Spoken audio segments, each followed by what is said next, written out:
Rolex circus देखिबा पई लागिछि लोकंक भिड़।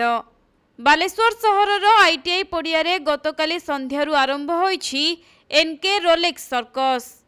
एथिरे जिम्नास्टिक उपरे गुरुत्व दिया जाउथुबा बेले Manipur traditional martial art, joker play, globe bike riding, plastic ball रिंगेल, रसोल बोलेमिस प्रभृति आकर्षणीय खेल प्रदर्शित होइथिला।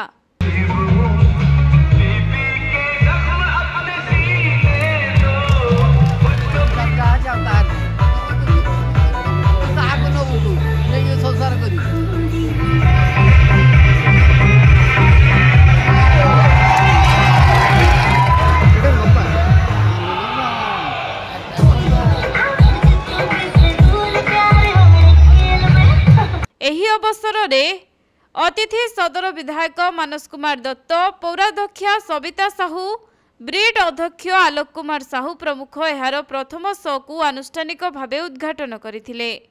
तेबे दीर्घ दिन परे बालेश्वर को आसीथिबा एही सर्कस जिलावासी को भरपूर मनोरंजन करिबो बोली अतिथि माने आशा प्रकाश करिसंती। तेबे Rolex circus manager Rupesh Kumar Singh को अध्यक्षतार एही कार्यक्रम अनुष्ठित होइथिला।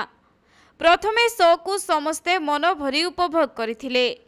आरंभरू शेष पर्यंत आकर्षणीय खेल प्रदर्शन करी रोलेक्स सर्कस रे दर्शकों को बांधि रखिथिले एवं दीर्घ वर्ष परे सहरवासी सर्कस को देखि बेस आनंदित होइछंती।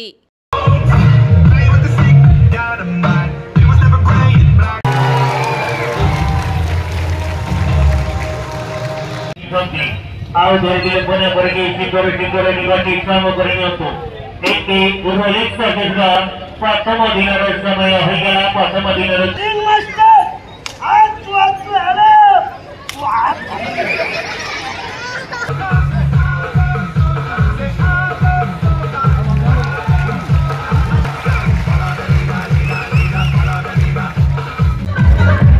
बालेश्वररू प्रसन्नजित सेठी को रिपोर्ट कोणार्क लाइव।